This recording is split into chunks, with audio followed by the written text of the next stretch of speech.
Bismillahirrahmanirrahim. Assalamualaikum warahmatullahi wabarakatuh. Perkenalkan, saya Putri Lita. Pada kesempatan kali ini, saya akan mempresentasikan hasil penelitian yang telah saya lakukan dengan judul pengaruh konformitas terhadap pembelian impulsif pada remaja penyuka K-pop. Fenomena demam Korean pop, atau biasa kita sebut dengan K-pop, sedang marak di kalangan remaja Indonesia. Fenomena K-pop sendiri ini memiliki kontribusi yang cukup besar pada banyak remaja di Indonesia untuk melakukan pembelian secara impulsif, mulai dari pembelian merchandise seperti album, photocard, photobook, pakaian, lightstick, dan poster, hingga aksesoris yang berkaitan dengan idolanya. Banyak remaja penyuka K-pop di Indonesia membentuk kelompok pertemanan yang di dalamnya terdiri dari orang-orang yang sama-sama menyukai salah satu dari grup band Korea tersebut. Para remaja yang berada dalam sebuah kelompok pertemanan ini cenderung akan melakukan konformitas. Setiap tingkah laku yang diperbuat oleh remaja selalu ingin sama dengan anggota kelompok lainnya. Apabila berbeda, maka remaja akan merasa harga dirinya turun dan juga menjadi rendah. Menurut Saputro dan Soeharto tahun 2012. Kemudian keputusan pembelian dipengaruhi oleh kelompok teman sebaya, di mana hal ini bergantung pada sejauh mana individu tersebut konform dan terpengaruh oleh kelompok maupun kekuatan keterlibatannya di dalam kelompok, menurut Rining Tias dan Margawati tahun 2019. Kemudian di sini ada tinjauan pustaka. Yang pertama ada konformitas, yang merupakan jenis pengaruh sosial di mana individu mengubah sikap dan juga perilakunya agar sesuai dengan norma sosial yang ada, menurut Sartika dan Yandri tahun 2019. Sedangkan pembelian impulsif merupakan pembelian yang tidak direncanakan, tiba-tiba, dan dorongan spontan untuk membeli, yang tidak hati-hati dalam menilai produk, dan juga konsekuensi dari pembelian yang telah dilakukan, menurut Averil dalam Adri et al. Tahun 2021.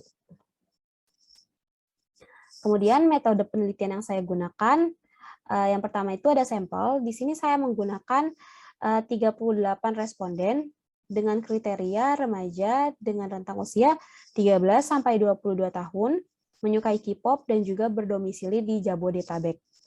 Kemudian instrumen yang saya gunakan untuk konformitas, di sini ada the conformity scale yang dikembangkan oleh Albert Mehrabian dan Catherine Astelf tahun 1995. Pada instrumen the conformity scale ini memiliki tiga aspek. Yang diukur adalah keinginan meniru kelompok, bergabung untuk menghindari konflik, dan juga menjadi pengikut kelompok. Pada the conformity scale ini memiliki 7 item favorable dan 4 item unfavorable, sehingga totalnya ada 11 item. Kemudian digunakan skala Likert dengan 5 nilai yang tersusun atas sangat tidak setuju atau STS, tidak setuju atau TS, netral atau N, setuju atau S, dan sangat setuju atau SS. Kemudian untuk pembelian impulsif, saya menggunakan the Impulse Buying Tendency Scale yang dikembangkan oleh Verplanken dan Herabadi pada tahun 2001. Pada the Impulse Buying Tendency Scale ini memiliki dua aspek, yaitu aspek kognitif yang mengukur tidak adanya pertimbangan atau perencanaan dalam mengambil keputusan untuk membeli suatu barang. Kemudian aspek kedua adalah afektif, di mana mengukur kondisi konsumen atau dorongan emosional yang memunculkan perasaan tak tertahankan untuk membeli barang. Pada instrumen the Impulse Buying Tendency ini terdapat 20 item, di mana 8 item unfavorable dan juga 12 item favorable.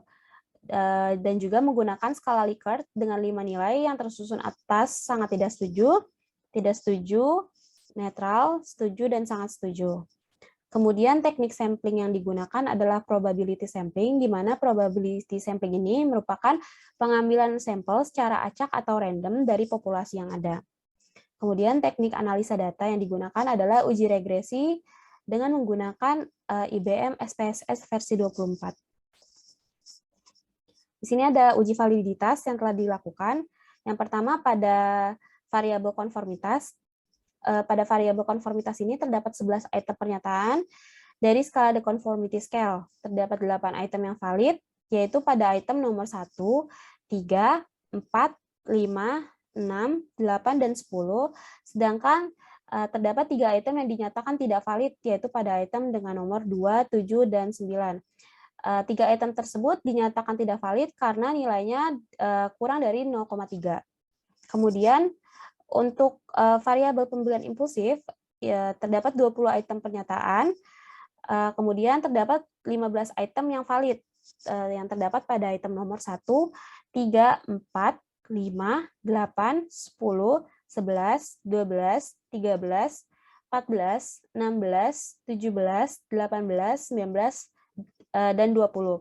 Sedangkan terdapat 5 item yang dinyatakan tidak valid, yaitu pada item dengan nomor 2, 6, 7, 9, dan 15. 5 item yang dinyatakan tidak valid karena nilai pada item tersebut adalah di bawah 0,3. Kemudian di sini terdapat hasil dari uji reliabilitas yang didapatkan berdasarkan perhitungan menggunakan aplikasi IBM SPSS versi 24. Yang pertama di sini ada variabel pembelian impulsif, di mana yang pertama ini adalah reliabilitas dari semua item pernyataan pembelian impulsif. Terdapat 20 item dengan nilai konbak alpha sebesar 0,825, yang dimana menurut kaidah reliabilitas Guilford menyatakan bahwa item tersebut adalah reliable. Kemudian yang kedua ini ada reliabilitas item valid, hanya item valid pembelian impulsif, yaitu dengan jumlah 15 item, dapatkan nilai konbak alpha sebesar 0,860, yang menurut kaidah reliabilitas Guilford menyatakan bahwa item tersebut adalah reliable. Kemudian untuk variabel yang kedua yaitu variabel konformitas. Di sini terdapat 11 item dan didapatkan nilai konbak alpha sebesar 0,583, yang menurut kaidah reliabilitas Guilford menyatakan bahwa item tersebut adalah cukup reliable.